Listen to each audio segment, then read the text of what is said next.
Have you ever been in a relationship that felt, I don't know, like a fairy tale?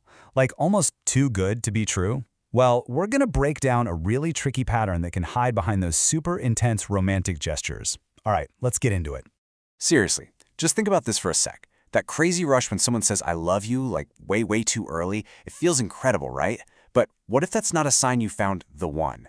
What if it's actually a massive warning sign for something way more calculated? And that brings us right here. Too much, too soon. This is all about that feeling when a fairy tale beginning starts to feel a little more like a red flag. So, picture this. It starts just like a movie. You meet someone and bam, the connection is just instant. It's intense. It's honestly a little overwhelming. It feels like you've known them your whole life. It's not just a little spark, it's a full-on fireworks show. And it is so easy to get swept up in all that. Okay, so this amazing, almost euphoric beginning, it actually has a name. It's called the idealization phase. And you have to understand, this isn't just a happy accident. It's a very specific tactic, like a carefully planned campaign to just overwhelm you with affection. Let's put a name on it. Love bombing. Look, at its core, this is all about manipulation. The words you need to remember are intense, overwhelming, and, this is the big one, to gain control. This has nothing to do with a real, genuine connection. It's about grabbing power from the very start. And this really shows you the bombing part. We're not talking about a few nice compliments here and there. No, this is a constant flood. Your phone is blowing up with texts. They're giving you these crazy expensive gifts that just feel off for how little time you've known each other. It's literally a full-scale assault of affection. All right, so what's the point of all this? Why do it? This leads us to this really important idea, the pedestal trap.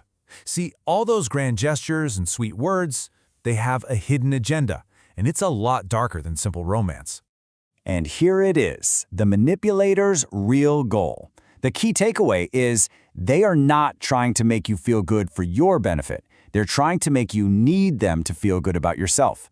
Your self-worth, your confidence, it slowly gets tangled up with their approval. And this is what it's like when you're in it. You're put up on this impossibly high pedestal. You're their soulmate, their everything, the most perfect person they've ever met. And honestly, it feels amazing. It's intoxicating, and that's the whole point. It's designed to make you drop your guard completely. But just as fast as it all started, everything flips. And now we're getting into the most confusing, most painful part of this whole cycle, the sudden devaluation. This is when the mask really starts to slip. I mean, look at this. The whiplash is just brutal.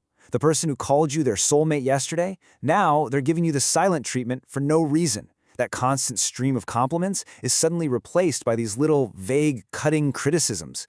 The affection you got so used to, so dependent on, it's just gone. It's an emotional gut punch.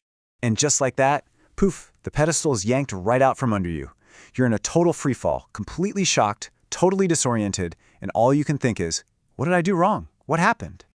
This leaves you feeling desperate, right? You're just trying to get back up on that pedestal. You start chasing that initial high, that amazing feeling from the beginning. You find yourself apologizing for things you didn't even do, trying harder and harder to please them. And that is exactly what the manipulator wants.